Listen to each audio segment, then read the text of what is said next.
Rheumatoid arthritis क्या होता है? रूमेटॉइड अर्थराइटिस एक ऑटो इम्यून डिसऑर्डर है। ऑटो इम्यून मतलब इसमें शरीर के ही सेल शरीर के बाकी सेल्स को डिस्ट्रॉय करने लगते हैं। ज़्यादातर केसेस में इसका कोई कारण नहीं होता, लेकिन एक स्ट्रॉन्ग फैमिली हिस्ट्री देखी गई है कि अगर जैसे आपके मम्मी पापा मामा चाचा किसी को है तो भी ये होने के चांसेस काफ़ी स्ट्रॉन्ग रहते हैं। ये फीमेल्स में ज़्यादा होता है और मेल्स में कम होता है, और ये जितनी जल्दी एज में शुरू होता है उतना ज़्यादा डिस्ट्रक्टिव होता है। डिस्ट्रक्टिव मतलब जैसे अगर किसी को 15-16 साल के करीब से ये डिटेक्ट हुआ है तो ये अक्सर सीवियर फॉर्म हो जाता है धीरे धीरे जैसे एज बढ़ती है।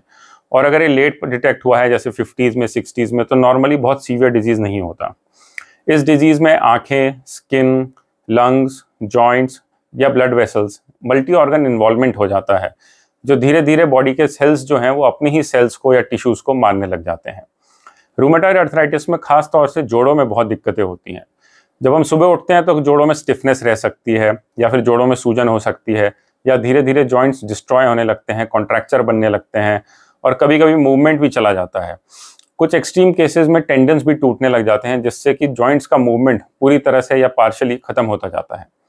तो अगर किसी को ये सिम्टम्स हैं कि सुबह उठते ही खास तौर से उंगलियों के जॉइंट्स, ये जो छोटे जॉइंट्स होते हैं उंगलियों के, इसमें स्टिफनेस आ रही हो तो उनको रूमेटॉइड टेस्ट कराना चाहिए। ये एक ब्लड टेस्ट रहता है जिसको हम RA फैक्टर कहते हैं। ये टेस्ट कराने से हमें पता चल जाएगा रूमेटॉइड है कि नहीं। इससे ज़्यादा कुछ और सेंसिटिव टेस्ट भी होते हैं जैसे NT-CCP या ANA, जिनसे हमें अंदाज़ा लगता है कि रूमेटॉइड ही है या कोई और तरह का ऑटो इम्यून डिसऑर्डर है बॉडी में। अगर किसी को रूमेटॉइड है तो वो आगे उनकी डिजीज़ कैसी प्रोग्रेस करेगी या उस वक्त कितना इन्फ्लेमेशन है, इसके लिए ESR-CRP नाम के 2 टेस्ट हैं जो कि वो कुछ हफ्तों में या महीनों के बेसिस पे कराते रहते हैं, जिससे हमें पता चलता है कि रूमेटॉइड अर्थराइटिस कितना सीवियर है या एग्रेसिव हो रहा है।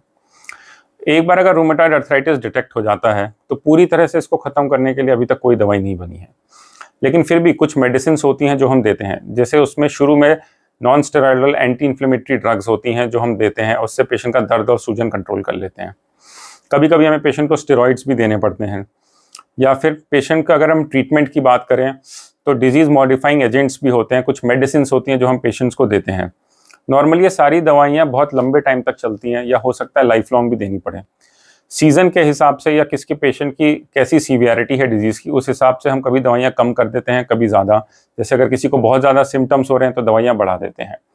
एक्सट्रीम केसेस में हमें कुछ इसमें स्ट्रॉन्ग मेडिसिन भी देनी पड़ती हैं जो कि इंजेक्शन के रूप में होती हैं, जिनसे कि हम कंट्रोल करते हैं उन सेल्स को जो कि अंदर जाके बॉडी के टिश्यू को डैमेज कर रहे हैं, जैसे कि एनाकिंड्रा या इस तरह की ड्रग्स रहती हैं। बट ये ड्रग्स नॉर्मली लास्ट रिसॉर्ट दी जाती हैं मेडिसिन में, और बहुत स्पेशलाइज्ड डॉक्टर्स या क्लिनिक सेटअप्स पे ही दी जाती हैं। अगर हम ट्रीटमेंट की बात करें तो मेडिकल ट्रीटमेंट जो है इन दवाइयों से ही हम ज़्यादातर पेशेंट्स में सक्सेस अचीव कर लेते हैं। रेयरली अगर जैसे किसी के जॉइंट्स में बहुत ज़्यादा प्रॉब्लम है, या ब्लड वेसल्स में ज़्यादा प्रॉब्लम हो गई है, या फिर स्किन में, लंग्स में प्रॉब्लम हो गई है, तो और तरह के भी ट्रीटमेंट करने पड़ते हैं। अगर हम ऑर्थोपेडिक प्रॉब्लम्स की बात करें रूमेटॉइड अर्थराइटिस में, तो इसमें जोड़ों में सूजन आना, कॉन्ट्रैक्चर होना, चलने में डिफ़िकल्टी, या फिर फ्रैंक अर्थराइटिस जैसी चीज़ें भी हो सकती हैं। तो इन सिचुएशंस में नॉर्मली तो हम पहले मेडिसिन देते हैं पेन कंट्रोल करने के लिए, और धीरे धीरे जैसे चीज़ें कंट्रोल होती जाती हैं पेशेंट को अच्छे से फिजियोथेरेपी कराते हैं, मोबिलाइज कराते हैं। उनको हम गर्म एनवायरनमेंट में रहने को कहते हैं, क्योंकि ज़्यादा सर्दी से भी जोड़ों में अकड़ाहट बढ़ती है। ये सारी मेडिसिन, फिजियोथेरेपी, एक्सरसाइजेज, ये सारी चीज़ें हम पेशेंट को कराते हैं। अगर इसके बावजूद भी किसी को आराम नहीं आ रहा है तभी हम उसमें सर्जरी का सोचते हैं। अब इसमें बहुत तरह की सर्जरीज रहती हैं। रूमेटॉइड अर्थराइटिस में जैसे आपने देखा हो कुछ पेशेंट्स को नी बहुत ज़्यादा अर्थराइटिस हो जाता है या हिप अर्थराइटिस हो जाता है, तो इन सिचुएशंस में हम रिप्लेसमेंट सर्जरी करते हैं। अगर किसी को स्पाइन में दिक्कत हो गई है, जैसे अटलांटो एक्सियल डिसलोकेशन हो रहा हो या फिर इंस्टेबिलिटी हो रही हो, तो फिर स्पाइन की सर्जरीज होती हैं। या अगर कभी कभी टेंडन टूट जाते हैं तो हम टेंडन रिपेयर कर सकते हैं, या फिर टेंडन ट्रांसफ़र जैसी सर्जरीज होती हैं।